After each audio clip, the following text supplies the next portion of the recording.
कृष्ण आपकी बहुत बड़ी कृपा है हम पर कि आपने हमारी पुत्र वधू द्रौपदी की लाज रख ली। बड़ा करुण प्रसंग है भक्तों इतिहास में।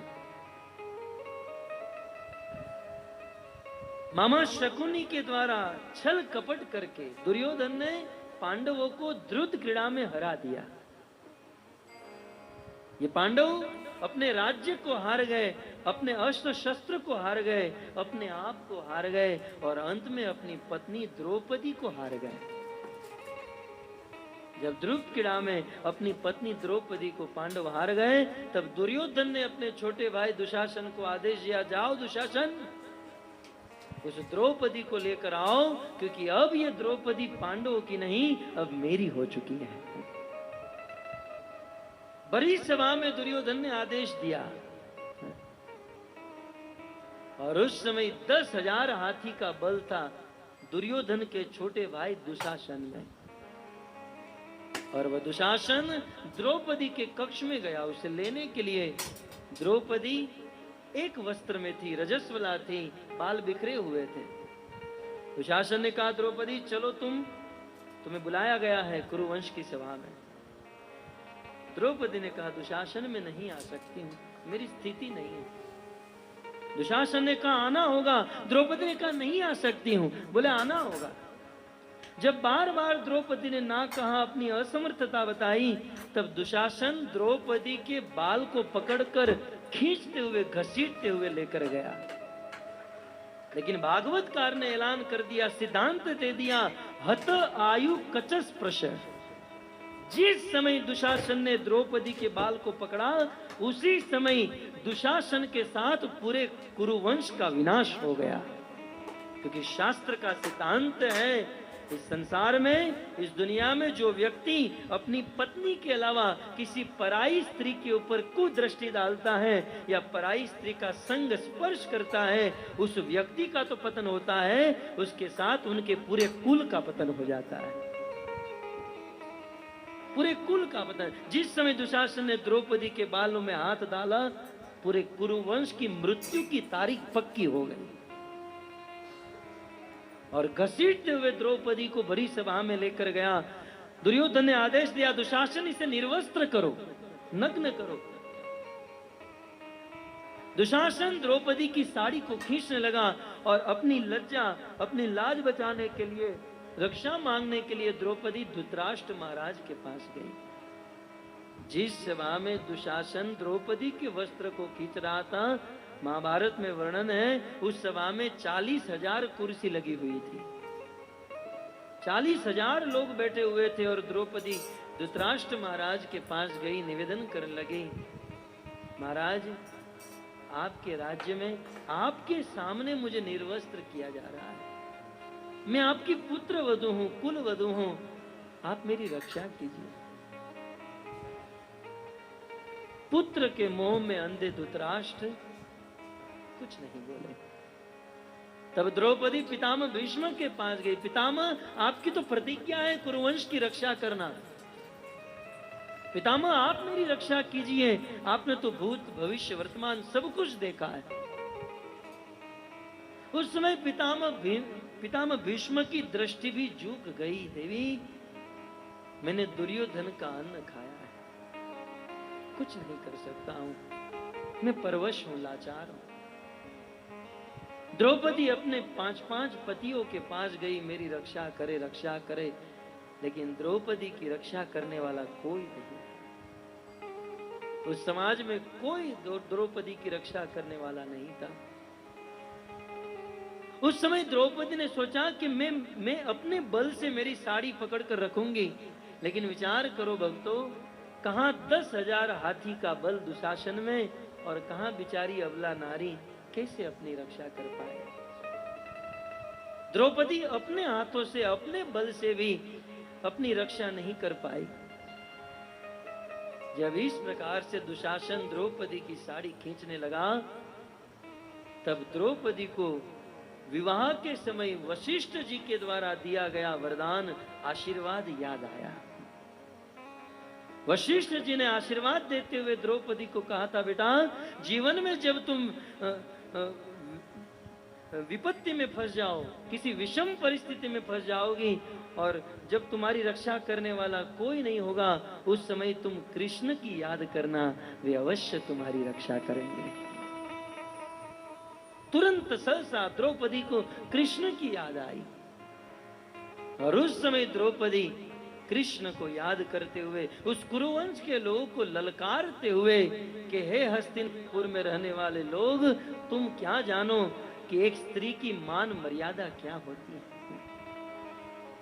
एक स्त्री की इज्जत क्या होती है, तुम क्या जानो। पानी के बीच में द्वारिका में रहने वाला मेरा भाई जानता है कि एक बहन की मर्यादा, मान और लज्जा क्या होती है।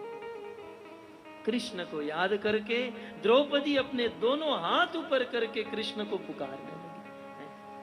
कई बार इस्कॉन संस्था के कुछ भक्त लोग भगवान का नाम लेते हुए हाथ ऊपर करते हैं, तो कुछ लोगों को ये बात कुछ बेढंगी लगती है कि हाथ ऊपर क्यों करते हैं। हाथ ऊपर करने का यही भाव है द्रौपदी की तरह कि आज मेरी रक्षा करने वाला कोई नहीं प्रभु, बस एकमात्र तुम्हारा आसरा है। मैं सब को छोड़कर आपको शरणागत हो रही हूं।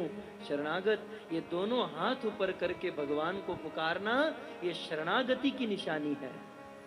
हम प्रभु को शरणागत होते हैं दोनों हाथ ऊपर करके, दोनों हाथ ऊपर करके द्रौपदी भगवान श्री कृष्ण को पुकारने लगी है।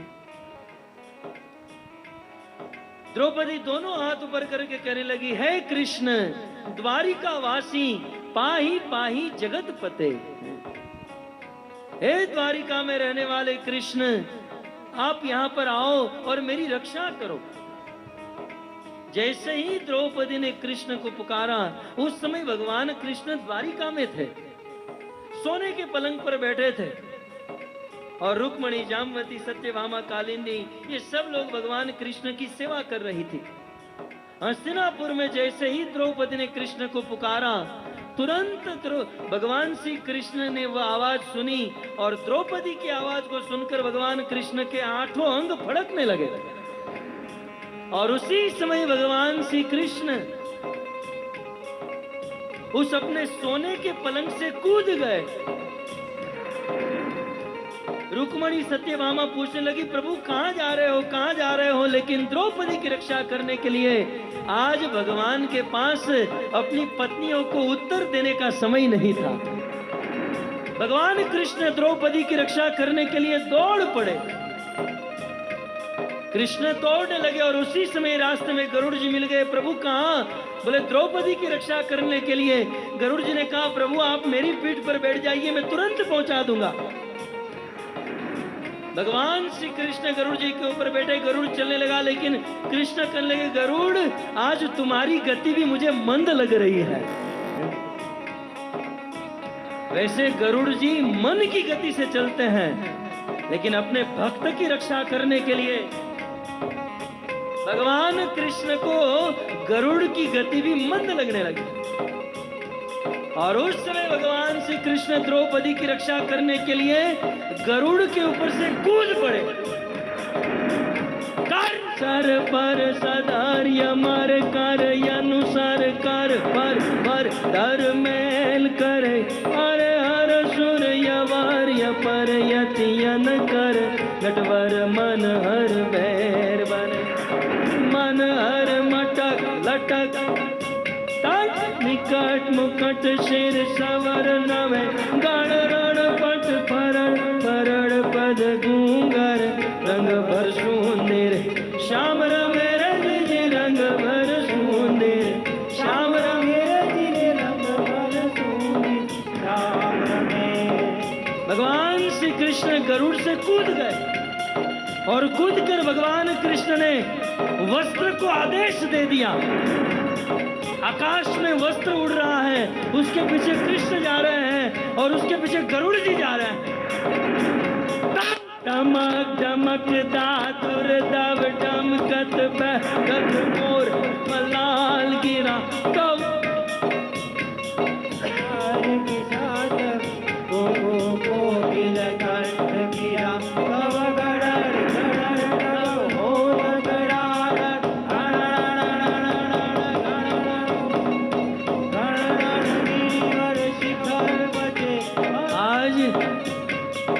भगवान कृष्ण द्रौपदी की रक्षा करने के लिए कूद गए।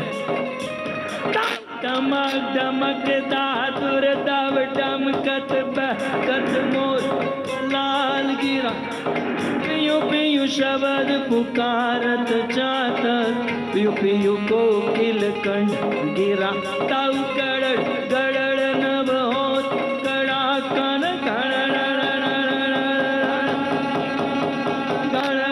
गिरिवर शिखर बज कण रण पट भरड़ भरड़ पद घूंगर रंग भर सुंदर श्याम मेरे जी रंग भर सुंदर श्याम मेरे जी रंग भर सुंदर श्याम मेरे।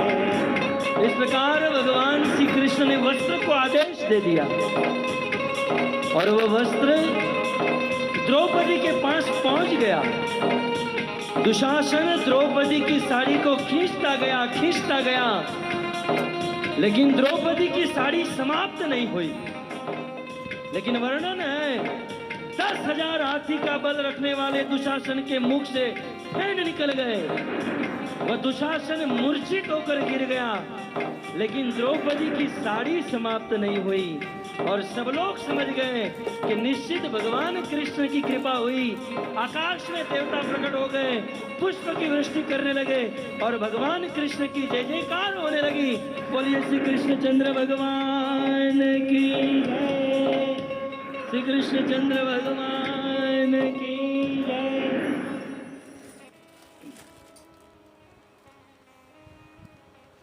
देवी कुंती इस दृश्य को याद करा रही है। हे कृष्ण, यदि आप नहीं होते तो द्रौपदी की रक्षा कैसे हुई होती? भगवान कृष्ण ने द्रौपदी की रक्षा की और थोड़ी रक्षा करने के बाद कृष्ण द्रौपदी के सामने प्रकट हो गए। जब द्रौपदी के सामने कृष्ण प्रकट हुए ना, तो द्रौपदी रूठ गई। ये प्रेम का स्वभाव है, जहाँ प्रेम होता है ना वहाँ रूठना मनाना। अब श्रीमती राधा रानी तो दिन में 50 बार रूठती थी और कृष्ण मोर कुटीर में जाकर मोर बनकर नृत्य करके अनेकों बार मनाते थे। ये तो प्रेम का स्वभाव है। द्रौपदी रूठ गई कृष्ण से और कहने लगी, भैया यदि आपको मेरी रक्षा करनी ही थी तो इतनी देरी क्यों कर दी? और सच कहें तो भगवान कृष्ण मुंबई पुलिस की तरह घटना के बाद ही पहुंचता है। सब कुछ हो जाने के बाद, बम फूट जाने के बाद, चोरी हो जाने के बाद, आदमी मर जाने के बाद ये देखा गया है भगवान कृष्ण। लेकिन उनके घर पे देर। वो देरी से आते हैं और इसलिए तो मीरा और शबरी को गाना पड़ा। बड़ी देर भई रे बड़ी देर भई, कब लोगे खबर मोहेरा, कब लोगे खबर मोहेरा। अब गाता ही रहूं तो प्रवचन खत्म नहीं होगा। लेकिन भगवान देरी इसलिए करते हैं, अपने भक्त की परीक्षा लेना चाहते हैं। ये कब तक टिका रहता है? हमारे जैसे भक्त होते तो ये तो भगवान कुछ काम के नहीं, छोड़ो इसको, काम करो अपना। तो द्रौपदी ने कहा, भैया यदि आपको मेरी रक्षा करनी ही थी तो इतनी देरी क्यों कर दी? इतना तड़पाया, इतना रुलाया, इतना चिल्लाया। मैं चिल्लाई और फिर आप आए। अब कृष्ण तो बोलने में इतने एक्सपर्ट है ना, कृष्ण के सामने कोई बोलने में नहीं टिक सकता है। कृष्ण द्रौपदी को कहते, बहना मैं तो तुम्हारे पीछे ही खड़ा था तुम्हारी रक्षा करने के लिए, लेकिन तुम बोल पड़ी, हे कृष्ण द्वारिका वासी पाही पाही जगत पते, हे कृष्ण द्वारिका से आओ और मेरी रक्षा करो। अब मैं मेरे भक्त के वचन को मिथ्या कैसे कर सकता हूँ? तुमने कहा द्वारिका से आओ मेरी रक्षा करो, मैं तो तुम्हारे पीछे खड़ा था, लेकिन तुमने कहा इसलिए मैं यहाँ से द्वारिका गया और द्वारिका से हस्तिनापुर रिटर्न आया, इसलिए थोड़ी सी देरी हो गई, अन्यथा मेरे भक्तों की रक्षा करने में देरी नहीं करता। न मे भक्त्या प्रणश्यति मैं मेरी भक्तों की रक्षा